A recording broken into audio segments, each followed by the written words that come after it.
ini kan yang sudah ada di dalam anggaran kita adalah 502 triliun.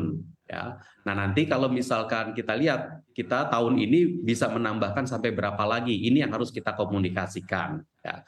Kalau tidak bisa dialokasikan tahun ini, berarti harus dialokasikan, dibayarkan tahun 2023 menjadi utang pemerintah kepada tahun 2023. Jadi harusnya dialokasikan lagi di APBN 2023. Nah, saat ini kan kita sedang dalam diskusi pembahasan RAPBN 2023 dengan DPR. Jadi ini juga timing yang pas untuk mengkomunikasikan kondisi tahun 2022 yang kita hadapi dan implikasinya pada RAPBN 2023.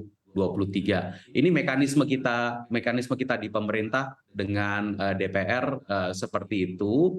Namun yang lebih penting adalah arahan atau keputusan mengenai harga, karena itu akan memberi implikasi kepada berapa hitung-hitungannya. Kalau tadi kita tidak menaikkan harga, kami perkirakan hampir 700 triliun atau tepatnya 698 triliun.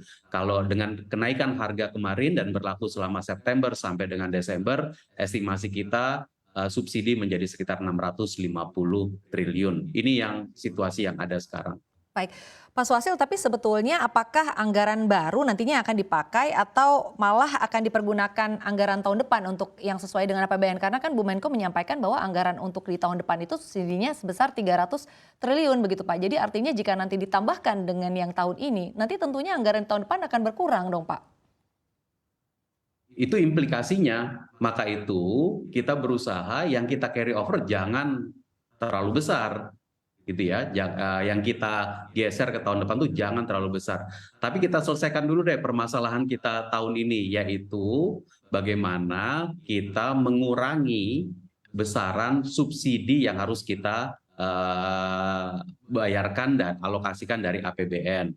Tadinya kita memikirkan 698 triliun, ini implikasinya ya, implikasinya. Tapi dengan ada peningkatan kemarin berkurang sedikit, ya menjadi sekitar 650 triliun. Nah ini nanti kita pikirkan, kita akan diskusikan dengan Dewan Perwakilan Rakyat bagaimana menangani tahun 2022 di dalam konteks APBN 2022 yang tadi saya katakan nanti ujungnya juga akan diaudit oleh Badan Pemeriksa Keuangan dan bagaimana implikasinya ke tahun 2023. Atau Pak mungkin nggak Pak bisa menggunakan dana dari kenaikan BBM di tahun ini sebetulnya Pak? Dana dari kenaikan BBM tahun ini kan tadi sudah mengurangi dari 698 ke 650.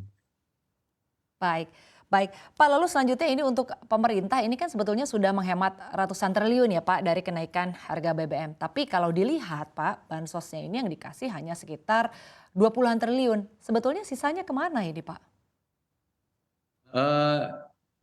Menghematnya itu yang saya katakan tadi ya, kalau dengan kondisi sekarang, estimasi akhir tahun adalah 698 triliun. Ya, katakan 700 ya.